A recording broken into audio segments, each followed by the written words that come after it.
بسم اللہ الرحمن الرحیم۔ حدیث نبوی صلی اللہ علیہ وسلم سیدنا ابو ذر سے روایت ہے کہ رسول صلی اللہ علیہ وسلم نے مجھ سے فرمایا، تو جہاں کہیں بھی ہو اللہ سے ڈرو اور برائی کے پیچھے نیکی کر، نیکی برائی کو مٹا دے گی، اور لوگوں کے ساتھ اچھے اخلاق سے پیش آؤ۔ حدیث نبوی صلی اللہ علیہ وسلم حضرت ابو ذر رضی اللہ عنہ روایت کرتے ہیں کہ رسول صلی اللہ علیہ وسلم نے فرمایا، اللہ عز و جل کا فرمان ہے کہ تم شب و روز خطاؤں میں بسر کرتے رہو اور میں تمہارے سارے گناہ معاف کرنے والا ہوں، تم مجھ سے مغفرت مانگو تو صحیح، میں تمہیں معاف کر دوں گا۔ حدیث نبوی صلی اللہ علیہ وسلم سمجھدار ہی کامیاب ہوگا۔ سیدنا ابو سعید خدری رضی اللہ عنہ روایت کرتے ہیں کہ رسول صلی اللہ علیہ وسلم نے فرمایا، دنیا میٹھی اور سرسبز ہے، اللہ تعالیٰ اس دنیا میں تمہیں ایک دوسرے کے جان نشین بنا کے دیکھے گا کہ تم کیا عمل پیش کرتے ہو۔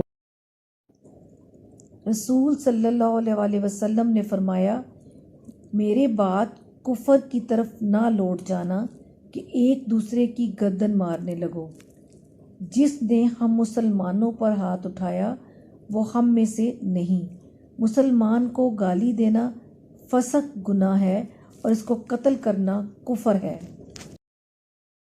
قیامت کی نشانیاں۔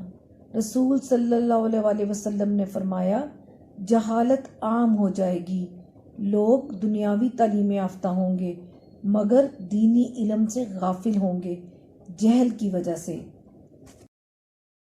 جناب رسول خدا صلی اللہ علیہ وسلم کی ایک عادت مبارکہ تھی کہ جب کوئی آپ صلی اللہ علیہ وسلم کے حضور آپ کی تعریف کرتا تو آپ صلی اللہ علیہ وسلم یوں فرماتے کہ اے میرے خدا، تو میری حالت سے مجھ سے زیادہ واقف ہے اور مجھے اپنے نفس کی حالت ان سے زیادہ معلوم ہے۔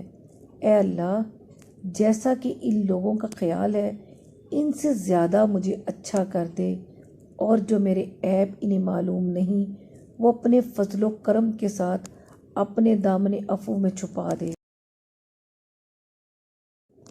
بہترین صبر۔ سب سے بہترین صبر وہ ہے جو تم نے اللہ کی رضا کے لیے کیا۔ ایمان رکھو۔ ایک بات پر ایمان رکھیں، جو انسان ہمارے حق میں بہتر نہ ہو اللہ اس انسان کو ہم سے دور کر دیتا ہے۔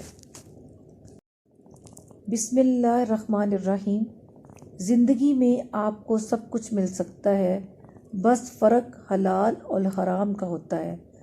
آپ کی زندگی میں ایک ایسا وقت ضرور آئے گا جس میں جس چیز کی آپ کو ضرورت ہوگی وہ آپ کو بہت آسانی سے مل رہی ہوگی، اور اس کو پانے کے لیے آپ کو حرام طریقہ اپنانا ہوگا، اور اس وقت وہ اللہ کی طرف سے ایک آزمائش ہوگی، کیونکہ اللہ آپ کے ایمان کا امتحان لے رہا ہوگا، اور اگر آپ نے اس چیز کو حرام طریقے سے نہ اپنایا تو اللہ آپ کو اس چیز کو پانے کے لیے بہت جلد حلال طریقے کا راستہ بھی کھول دے گا۔